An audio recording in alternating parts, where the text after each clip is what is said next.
आपने 12वीं में छत्तीसगढ़ में सबसे ज़्यादा नंबर लाया है, तो सबसे पहले आपका टाइम टेबल क्या होता था? पढ़ने का तरीका क्या रहता था? सर एक्चुअली मैं शाम को 6 बजे, बोर्ड्स के पहले मैं शाम को 6 बजे सो जाता था।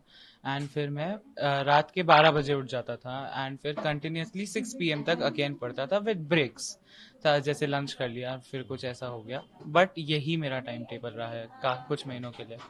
अ, नाइट में पढ़ना कितने फ़ायदेमंद होता है और मॉर्निंग के पढ़ने के अलावा? सर एक्चुअली नाइट में पढ़ना इसलिए ज़्यादा फ़ायदेमंद लगता है मुझे क्योंकि इस वक्त हल्ला नहीं होता। अगर आप सुबह जैसे कोई काम वाला आ जाता है, कुछ ना कुछ काम लगी जाते हैं तो हल्ला होने लग जाता है, इसलिए नाइट में पढ़ना मुझे अच्छा लगता है। क्या सोचा था आपने बोर्ड प्रिपरेशन के पहले कि किस तरह से एग्ज़ाम होगा, किस तरह आप देंगे? क्या दिमाग में क्या था?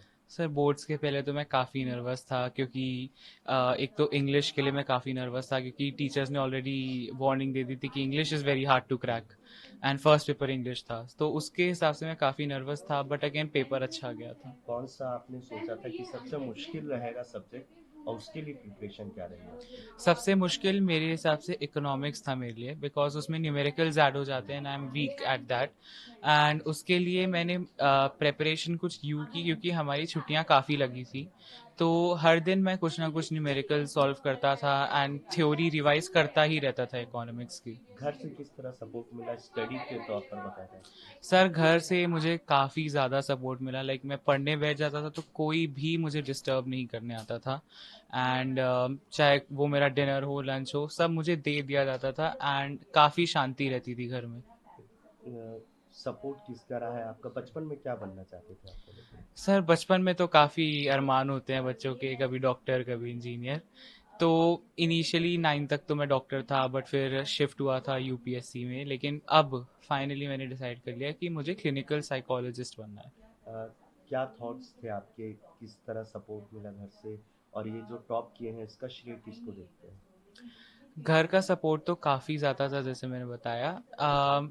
टॉप करने की फीलिंग तो ऑफ कोर्स अच्छी रहेगी ही। इसके लिए मैं श्रेय किसी एक इंसान को नहीं दे सकता क्योंकि सबने अपनी अपनी भूमिका निभाई है, चाहे वो मेरा परिवार हो, चाहे स्कूल हो, चाहे दोस्त हो, सब ने बहुत बहुत सपोर्ट किया है मुझे। आगे क्या जाके बनना है आपको? आगे जाके मैं, क्योंकि साइकोलॉजी में मेरा बहुत इंटरेस्ट है, तो मैं क्लिनिकल साइकोलॉजिस्ट बनना चाहूँगा।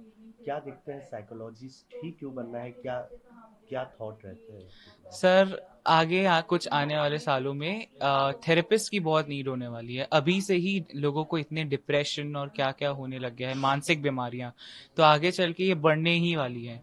और भारत में इसकी बहुत कमी है। तो एक थेरेपिस्ट लोगों की मदद तो करेगा ही, एक समाज सेवक रहेगा भी और खुद के घर के लिए भी कमाएगा, तो ये दो काम एक साथ हो रहे हैं तो क्यों नहीं। अभी के समय में देखें तो जो यंग है, आप भी यंग है, बाकी बच्चे भी इस एज के जो है, उनके बिगड़ने के ज़्यादा चांसेस रहते हैं, चाहे वो ड्रग्स में हो या क्राइम में हो। तो उनको लेकर क्या सोच है आपकी, क्योंकि आपको साइकोलॉजिस्ट बनना है? सर काफ़ी रीजंस हो सकते हैं इसके। सबसे इम्पॉर्टेंट रीजन जो मुझे लगता है होता है lack of family support and secondly peer pressure. ये दो चीज़ें अब भारत में इतनी ज़्यादा बढ़ चुकी है, इसीलिए केसेस ड्रग्स के एंड अल्कोहल कंजम्पशन के इतने बढ़ते जा रहे हैं। पर प्राइमरीली अगर फैमिली सपोर्ट मिल जाए तो बच्चा इन सब से बाहर निकल सकता है।